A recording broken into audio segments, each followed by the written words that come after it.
Irmãos, desde o início do culto, o Senhor já vem falando grandemente, né? E o Senhor vem falando hoje que seja feita a vontade dEle. Todas as oportunidades o Senhor falou e Ele repetiu em todas as oportunidades que a vontade dEle tem que ser prevalecida. E desde quando eu recebi, eu e os 21, né, pregadores, recebemos essa oportunidade para ministrar nessa campanha, nós que vamos ministrar, a gente começa a estudar a palavra, estudar o tema da campanha. E ali eu fui falando com Deus e o Senhor falava comigo, você não vai pregar as armaduras de Deus. E ali veio o primeiro dia, veio o segundo dia, o terceiro dia, e a gente aprendendo das armaduras. Quando veio o quarto dia, foi com a diaconisa Karina, aí ela confirmou que ela falou do soldado ferido. E ali o Senhor confirmou mais uma vez sobre a minha vida que eu não iria pregar em Efésios 6 e eu vou obedecer à vontade do Senhor, porque é o que Ele vem falando desde o início do culto, eu não vou desobedecer. Então, que o Senhor venha trabalhar sobre cada coração, amo as palavras da irmã Karina, que ela fala que cada palavra de Deus ele tem um endereço certo, né? E é verdade, ele tem um endereço e eu creio que já está predestinado para as vidas aqui dentro. O Senhor vai falar grandemente. Hoje nós vamos falar o chamado para a guerra espiritual. Só que o que o Senhor falou grandemente no meu coração, e eu fui conversando com Deus e falando, Senhor, eu vou ter que falar mesmo. O Senhor falava comigo, existem soldados feridos dentro da minha casa. E o Senhor falou, e Ele repetiu, que o Senhor, Ele nos chama. E quando Ele nos chama, Ele tem um propósito sobre cada vida. Só que para a gente vestir uma armadura, a gente tem que saber qual é o nosso chamado. Não adianta a gente ser chamado desde o ventre da nossa mãe, que diz lá em Jeremias 1,5, que nós somos escolhidos pelo Senhor, antes mesmo do ventre, né? Antes que se formasse na madre, o Senhor já nos escolheu. Então, não adianta de nada o Senhor nos chamar, nos escolher, a gente está aqui, está dentro da casa dEle, mas a gente não saber para onde a gente vai, a gente ficar como um soldado perdido dentro da casa dEle, sem saber qual é a nossa missão. Nós temos que saber a nossa missão. Então, hoje nós vamos ler aqui em Êxodo, no seu capítulo 3.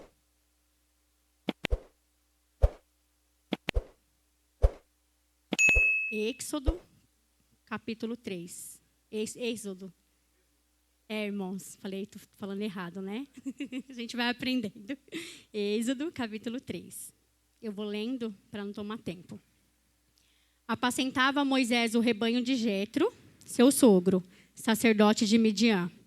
E levando o rebanho para o outro lado do ocidente, para o outro lado do deserto, chegou ao monte de Deus, conhecido também em algumas traduções como Monte Sinai. A Horebe. Apareceu-lhe o anjo do Senhor numa chama de fogo no meio de uma sarça. Moisés olhou e eis que a sarça ardia no fogo e a sarça não se consumia.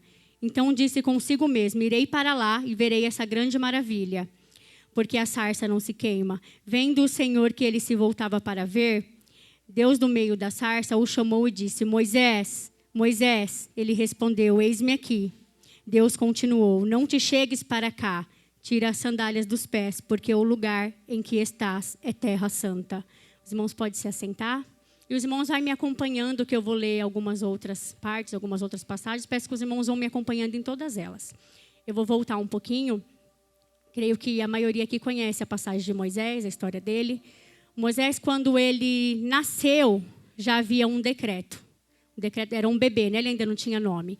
Já havia um decreto. E ali era para as parteiras que iam fazer os partos das hebreias, matar todos os bebês que eram meninos. E ali as parteiras, no nascimento de Moisés, não fizeram isso e o rei perguntou para elas por que não estavam matando os bebês. E elas falaram que quando as hebreias eram mulheres diferentes, elas eram vigorosas. Quando elas iam ter os seus filhos, antes das parteiras chegar, as crianças já nasciam. E ali o povo foi se multiplicando muito, crescendo muito. Então, chegou um tempo que o rei lhe deu outro decreto. Ele falou que, então, que todos os bebês que nascessem meninos eram para ser jogados no rio Nilo, mais um decreto de morte, que eram para ser jogados todas as crianças meninas no rio Nilo. E alguns aqui estudando sabem que, antigamente, uma família que ela ia ter um filho, um casal casava, era uma desonra ter uma menina, não era assim? Eles queriam filhos homens. Só que os filhos homens iam ser jogados no rio. Iam ser mortos. Então, nenhuma família queria carregar a vergonha de ter uma menina e também não queria carregar a culpa de ter a morte de um bebê menino. Então, eles evitavam, naquele tempo estavam se evitando casamentos, para não, a casa lá, naturalmente, teriam filhos, para não ter filhos. Então, uma mulher engravidou. E ali era a mãe de Moisés, Joquebede, ela teve o bebê dela, e ela precisou esconder ele por alguns meses. Só que é difícil esconder um bebê. E a notícia poderiam se espalhar, né? Iam achar, um aqui ia falar, mas mataram meu filho, o seu está vivo. Vamos se dizer assim, nas nossas palavras. Alguém poderia contar. Então, ela fez um cesto e colocou o bebê no rio. E esse bebê, Moisés, ele foi encontrado pela princesa, ele foi criado, ele cresceu dentro do... Ai, meus irmãos, perdão que eu tô muito nervosa. Ele cresceu lá, vamos dizer que numa terra estranha, uma terra que não era dele. Ele cresceu no meio de uma família que não pertencia a ele, então ele foi aprendendo costumes que não eram dele. Ele aprendeu outros deuses, ele usava outras roupas. Ele viveu de uma forma, de uma vida assim que não era para ele. E ali ele foi crescendo. Então chegou um tempo, que é onde a gente entra aqui no Êxodo 3, Moisés já grande, ele foi... No 3 não, irmão, perdão, é aqui no capítulo 2. Moisés mata um egípcio. Ele já estava grande, então ele matou um egípcio. E ele precisou fugir dali. Então ele teve que sair da terra ao qual ele passou. Vamos colocar a vida de Moisés em 3 capítulos de anos, até os 40 anos dele. Aí chegou nessa idade, ele matou o egípcio, ele precisou fugir. Então ali chegava o 2º capítulo da vida de Moisés. Aí pensa, gente, num lugar que você tem lá seu pai, ele tinha mãe, ele tinha família, ele tinha tudo. Mas ele tinha que fugir dali porque ele matou um daqueles. Ele matou um dos soldados egípcios. Então ali ele já é um escolhido de Deus. Como já disse em Jeremias, ele já é um escolhido do Senhor, ele tem um chamado. Mas ali iniciava o 2º capítulo da vida dele.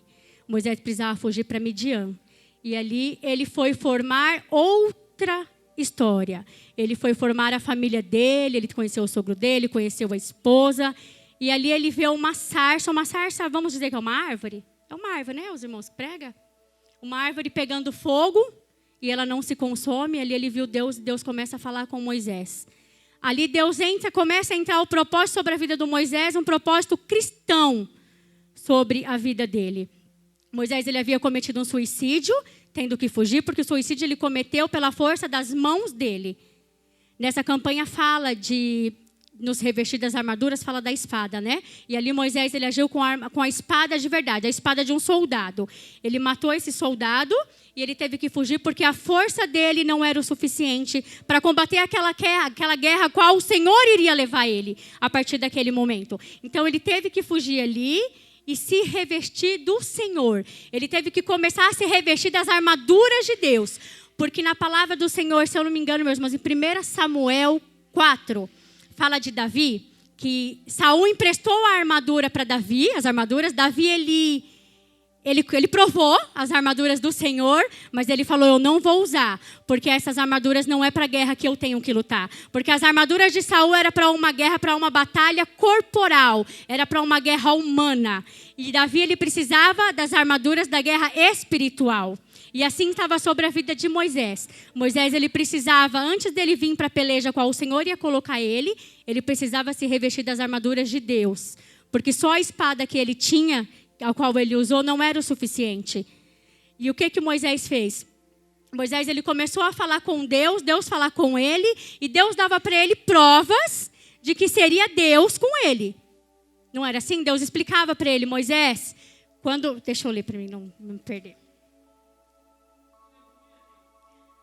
Vem agora e eu te enviarei a Faraó, para que tires o meu povo, os filhos de Israel, do Egito. Então disse Moisés a Deus, quem sou eu para ir a Faraó e tirar do Egito os filhos de Israel? E Deus disse para ele, eu serei contigo, e este será o sinal que eu te enviei. Depois de haveres tirado o povo do Egito, servireis a Deus neste momento. Então Deus, ele sempre falava para Moisés, você vai falar, eu sou o que sou. Porque Deus, ele é o que ele é. Não importa qual a vida que nós passamos, não importa se nós nascemos em lugares diferentes, se fomos enviados para lugares diferentes, se estamos passando toda a nossa vida em lugares ao qual nós não nos encontramos. O que importa é para onde o Senhor vai nos levar. Porque todo chamado de Deus tem dores que dói, que machuca. Um escolhido do Senhor, ele passa por situações que nós na carne humana, como a irmã Flávia falou, se fosse pela nossa vontade não estaríamos aqui. Porque é muito difícil. Então, para nós vestirmos as nossas armaduras, tem que ser o nosso tamanho. Não pode ser aquilo ao qual o Senhor não colocou na nossa vida. Não pode ser aquilo ao qual o Senhor não quer para nós. que é o Senhor quem nos dá, Ele quem nos capacita. Então, irmãos, não interessa de onde você veio, não interessa o que falam que você é, isso não importa. O que importa é o que Deus falou que você é. O que importa é o decreto que o Senhor, que Ele quebrou. Falaram que você ia morrer, que iam te matar, que iam te tirar, que você não ia prevalecer, que você não vai pregar, que você não vai louvar, você vai. Porque o caminho, ele tem várias direções, e algumas delas é difícil, tem pedras, mas em todas essas nos levam à sarça ardente. Em todas elas nos levam a Cristo. E a sarça ardente hoje ela arde dentro do teu coração. O Senhor sabe com quem Ele está falando hoje. O Senhor sabe no coração de quem que a sarça está pegando fogo e ela não vai te consumir. O Senhor sabe com quem que Ele fala no dia de hoje que Ele vai usar e a sarça não vai consumir, porque Deus é Deus e Ele é o eu sou. E Ele vai te levar a caminhos que Ele escolheu para você. E quando ali Moisés ele foi levado para tirar o povo do Egito, o que me chama muita atenção nessa palavra é que a cada praga que vinha vindo, o Senhor dava direção a Moisés. A primeira praga, a segunda praga, a terceira praga, o Senhor dava direção a Moisés. O Senhor falava, Moisés, vai lá e fala assim, assim, assim, assim. E assim o Senhor cumpria. Em todas as pragas, os irmãos podem pegar a Bíblia e ler. Em todas as pragas o Senhor livrou o povo dele. Em todas as pragas, quando a água virou sangue, a água do povo de Deus estava normal. Quando as rãs atingiram eles, não atingiu o povo de Deus. Quando o anjo da morte veio sobre eles, não veio sobre a casa dos filhos de Deus, dos filhos de Israel, porque o sangue estava passado sobre a porta de cada um deles, o Senhor os livrou. Então, em cada uma das pragas, o Senhor estava presente, irmãos.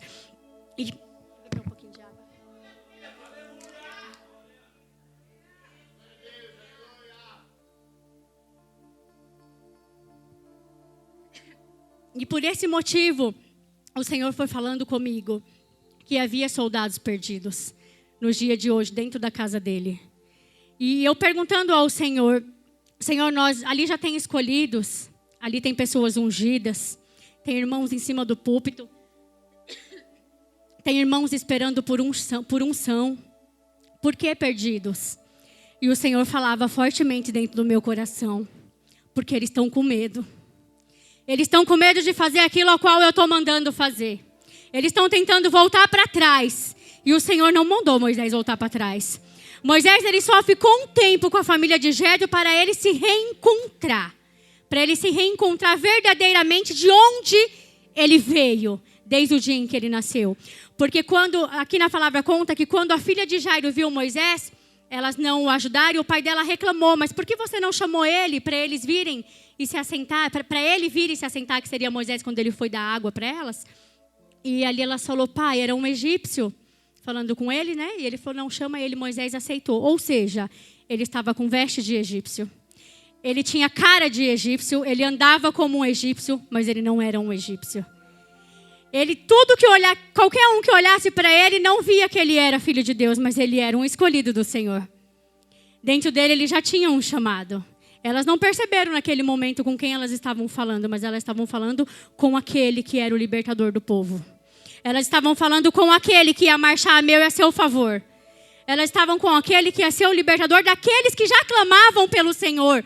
Porque o Senhor diz na palavra dele que ele ouviu o clamor do povo. E ele enviou a Moisés. E Moisés não foi sozinho, não. Quando Moisés estava caminhando ao deserto com a tua família, Deus já havia falado com Arão, e Arão já estava indo a caminho de Moisés. E eles se encontraram e se abraçaram. O Senhor não deixa o filho dele sozinho. Ele sempre traz alguém para caminhar do seu lado. Não importa se um vem de um lado, o outro vem do outro. Mas vai se juntar. O Senhor vai juntar pessoas. O Senhor vai juntar pessoas para a batalha. Porque Ele diz que vai ter sim o mar vermelho. Mas vai ter caminho para a gente passar. O mar vai ficar vermelho, mas vai ficar vermelho depois que o povo de Deus passar. Porque verdadeiramente, essa única vez o mar ficou vermelho. Porque antes era só o nome, né? Mas ficou vermelho após que o povo passou. Aí o mar ficou vermelho, quando o mar se fechou. Então vai ter caminho, irmãos, para a gente passar aqui hoje nessa terra. Porque o Senhor está unindo propósitos. O Senhor está unindo chamados. Nós estamos vivendo momentos difíceis. dentro da igreja, fora da igreja, dentro do ministério, momentos difíceis, mas em todo tempo Deus está conosco. E o Senhor diz mais uma vez, como Ele disse para Davi, vieram contra Davi com armas, com flechas, com escudo, com espada, mas Davi falou o que para o povo? Vocês vêm com o escudo, vocês vêm com a flecha, mas eu vou pelo nome do meu Senhor, eu vou pelo nome do Rei dos Exércitos, porque existe um general de guerra, e Ele está aqui hoje batalhando com cada um dos que estão aqui, irmãos. Existe um general de guerra sobre cada vida, e Ele está conosco, meu irmão, e assim como o Davi falou, nós vamos falar no dia de hoje, decretar todos os dias da nossa vida. Pode vir com a arma, porque as minhas armaduras, ela vem do céu. A minha armadura não é capacete, a minha armadura não é cinto, não é arma, não é flecha. Eu estou falando de forma carnal. A minha armadura é o capacete da salvação. Por que o capacete da salvação? Porque o capacete da salvação blinda a nossa cabeça contra palavras ruins. O capacete da salvação blinda os nossos olhos para não vermos o que é da carne e vermos o que é do Espírito. O capacete da salvação blinda a nossa boca para não falarmos aquilo que desagrada a Deus. Porque lá em Efésios, Paulo diz que não desagrademos o Espírito do Senhor. Então nós temos que estar com a nossa boca blindada, o ouvido blindado, a cabeça blindada, para aí sim usar o capacete da salvação. A salvação é termos a certeza que nós estamos salvos, que nós seremos salvos pela palavra do Senhor. E nós vamos usar a espada? Vamos. A nossa espada é a palavra, porque é ela que vai nos levar a cada dia. É ela que vai nos dar a direção da salvação. Nós vamos usar ela todos os dias, porque na palavra do Senhor diz, meditai na minha palavra de dia e de noite. O Senhor disse a Josué, não tereis medo, eu estarei contigo. Tem de bom ânimo, pois para ele não ter medo, tem de bom ânimo. Mas ele também diz a Josué, meditai na minha palavra dia e noite. Não adianta não ter medo sem meditar. Temos que meditar na palavra do Senhor dia e noite para que podemos usar as nossas armaduras espirituais, irmãos.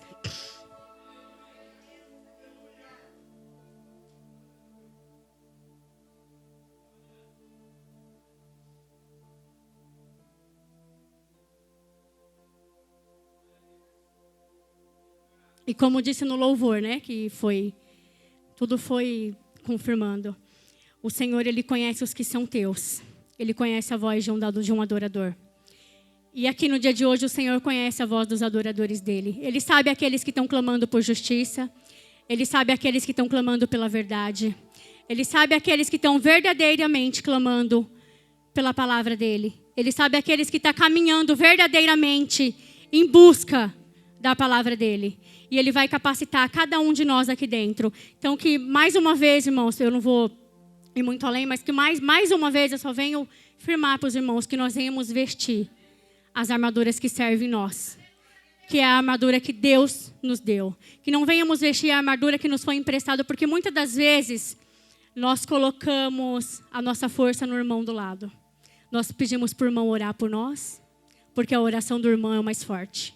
Nós pedimos para o irmão jejuar. Nós acordamos e falamos, irmão, manda uma palavra para mim. Como se nós não soubéssemos pegar a palavra do Senhor e ler ela. Nós confiamos na força do homem, mas nos esquecemos do general de guerra. Muitas das vezes nós achamos que se o irmão orar, aí eu vou ser curada. Aí o Senhor vai me ver. Se o irmão me der a oportunidade, ele está me vendo, e não é assim. Tudo caminhou contrário na vida de Moisés. Tudo levava ele à morte. Tudo desfavorecia sobre a vida dele. Tudo, não tinha nada a favor dele. Mas em todos os momentos Deus traçava na vida dele um novo caminho. Em todos os momentos Deus fazia um novo trajeto na vida dele. Na morte Deus fez um trajeto. Na vida dele Deus fez outro trajeto. E assim ele foi caminhando até ele chegar onde ele tinha que chegar. E é sobre a minha vida e sobre a sua vida. O Senhor está traçando caminhos para mim e para vocês. Para cada um que está aqui dentro. Porque no início eu falei que o Senhor falou comigo que tinha soldados perdidos. Agora eu creio que não tem mais soldados perdidos aqui dentro. Tem soldados que levantam a Bíblia, levantam a palavra e falam, eu vou e o Senhor vai à minha frente. Tem soldados aqui agora e eu creio que vai sair nessas portas mais fortalecido, porque foi falado o culto inteiro que prevaleça a vontade dele. Então ninguém vai tirar a vontade de Deus. Ninguém vai mudar aquilo que o Senhor escreveu. Vai doer muito, porque dói. Não é fácil olhar para trás e ver o nosso passado. Não é fácil. Não é fácil saber de onde viemos. Não é fácil saber o que nós fizemos, porque as coisas são feias. Não é verdade, irmãos? O nosso passado é feio. Não é fácil. As lutas no dia a dia também não é fácil. As acusações não é fácil. Quando olham para a gente e falam, você não é capaz, você não vai fazer, também não é fácil. E o que Jesus fala agora, irmãos, glória a Deus, eu queria finalizar. Que eu tenho, a gente pensando aqui, Moisés caminhando no meio daquele deserto, com certeza falaram, já era, morreu, está sozinho no deserto, viveu no meio que tinha tudo, todo mundo ao redor, todos os cuidados, filho de princesa, morreu, acabou. Mas mal sabiam eles que lá em Êxodo, né, irmãos? Eu aprendi a falar agora, Êxodo 3, que ele estava indo de encontro a uma sarça ardente. Mal sabiam eles que Moisés não morreu. Mal sabiam eles que aquele soldado só estava indo de encontro àquilo ao qual o Senhor o chamou. Mal sabiam eles que ele estava sendo fortalecido pelo Espírito Santo da verdade. Mal sabiam eles que ele estava verdadeiramente agora colocando as armaduras de Deus. Que agora ele ia falar face a face com Deus, porque a palavra fala que Moisés fala face a face com Deus. Tanto é que tem uma parte que fala que Josué ficava de cantinho na tenda observando Moisés falando com Deus, porque ele falava face a face com o Senhor. E a luz era tão grande, tão forte, que Moisés olhava para baixo por conta da luz. Mas tinha alguém ali observando. E na minha e na sua vida tem alguém te observando, porque a geração não para. O Senhor fala que dessa geração aqui vão sair outras e outras. Então, se dessa geração vai sair outras, é porque tem os pequeninos observando a cada um. Tem a Mariana observando o pai dela. Tem a Rayane observando os irmãos. Tem a Bia observando. Tem o Lucas e o Tiago observando os pais. Tem o Miguel observando. Tem a Júlia. Tem cada um dos pequenos observando a cada um dos filhos de Deus que está aqui hoje falando com o Senhor face a face. Porque eles serão a nova geração. E aí, quando não tinha mais Moisés, entrou Josué. Quando ele já se foi. Por quê? Porque ele observou desde antes. Então, que nós venhamos dar um bom testemunho. Que nós venhamos levar uma boa palavra. Que nós venhamos verdadeiramente adorar a Deus. Porque não é só nós. Tem outras gerações saindo daqui.